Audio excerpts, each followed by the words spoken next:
Welcome to Make Your Money Matter. I'm your host, Brad Barrett. I'm also a managing director and partner here at One Capital Management. Today on the show, we're going to be talking about whether or not you should care about your credit score. It's a topic that comes up often in the financial world, even as a financial advisor. Although we don't specifically deal with credit scores, as most advisors don't, the reality is it's a topic that I know every one of our clients focuses on, and it's a specific thing that I wanted to bring up here on the Make Your Money Matter show. But before we get started, make sure to click the subscribe button and click the notifications bell so you don't miss a single episode. All right, let's get into it. So first and foremost, what is a credit score? Okay, a credit score is essentially a representation, if you will, of your credit worthiness to lenders. It's used by lenders to determine the likelihood of you repaying the loan. Makes sense, right? Now, I should say something real quickly here.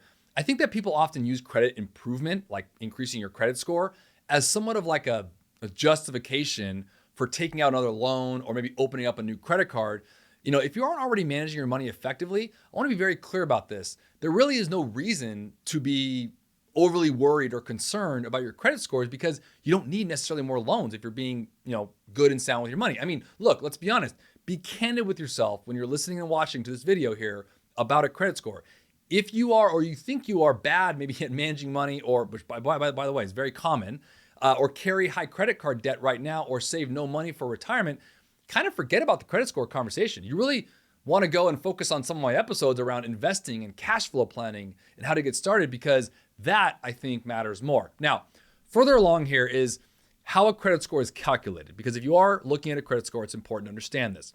I think it's really important to note when you study this, credit scores are calculated by FICO, and they range from basically 300 to 850. Now, obviously, with a higher score indicating, again, a better credit worthiness. So the formula itself takes into account things like payment history, the amounts you owe, length of credit history, types of credit you have, and really new credit that you might have applied for past history or payments. I'll say this, payment history and the amount you owe are probably the most significant factors in calculating your credit score by and large. So you're thinking, okay, if I have a credit score, what is the benefit of having a high credit score? Well, having a high credit score has several benefits, right? Including lower interest rates on loans that you do take out, ultimately easier approval for other applications for loans, maybe even for a rental, for example. So over time, obviously having a higher credit score, it can save you thousands of dollars in interest payments if you are taking on debt. The primary benefit, I'll say, of a high credit score is getting more loans easier, I think, for many out there. But hear me when I say this. If you already overspend, then you probably don't or shouldn't have more loans. So be careful here and maybe refer back to my video on good debt versus bad debt, because it's important to make sure that although you might have a high credit score, doesn't mean you necessarily have to use it. And let me end with this. What I've seen in nearly 2 decades, I think, again, a lot of people focus what I'll say too much attention on credit scores. I'm not saying it's not important. I'm not saying you're not talking about it right now with your family, but I think there's too much worry on a credit score because ultimately, does it matter? Is really the question. And I know how that might sound, but it comes down to a high credit score, yes, can have a positive impact on your financial well-being. However, you don't need to do anything special, if you think about it, to get a high score. Pay off credit card debts, don't overspend on things like cars or homes or credit cards, and you'll actually have a great score. So you don't have to do anything crazy to get there.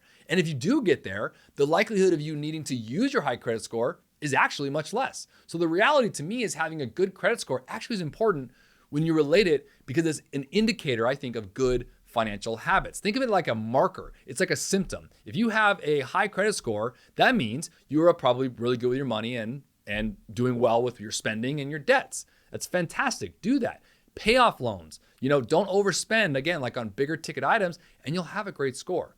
That's an indicator, a symptom, if you will, of a great financial plan. If you're not overspending, you're living on what you make, you're investing in your savings, which means you probably can pay for things in cash and likely don't need debt, because ultimately it's important to think about the big picture.